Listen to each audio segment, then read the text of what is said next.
நான் இதே மாதிரிதான் அண்ணாமலையாரோட உட்கார்ந்துருப்பேன். கோயில்ல இருக்கிற அத்துணை ஜவான்களுக்கும் சிவாச்சாரியார்களுக்கும் தெரியும். காலையில கோயிலுக்கு வந்து விடிய காலம் கோவில் திறக்கும் போது 4-4:30 மணிக்கு கோயிலுக்குள்ள வந்துருவேன். பூஜைய பள்ளியற பூஜை பார்த்துட்டு ஒரு மூலையில கோயில்ல உட்கார்ந்து மலைய நான் பாட்டு கண்ணை திறந்து உட்கார்ந்து பார்த்துட்டு இருப்பேன்.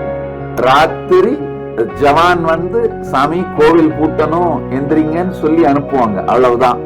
அது வரைக்கும் சாப்பாடு தண்ணி இத பத்தி எண்ணம் வராதது மட்டுமல்லாமல் இந்த உடல் உபாதைகளுக்காக கூட எந்திரிக்க மாட்டேன்.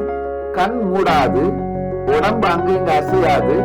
அப்படியே அண்ணாமலையை பார்த்து தன்னை தானே பார்த்து பார்ப்பவன் பார்க்கப்படுவது பார்க்கின்ற செயல் மூன்றும் இல்லாத பரமாத்வைதம்.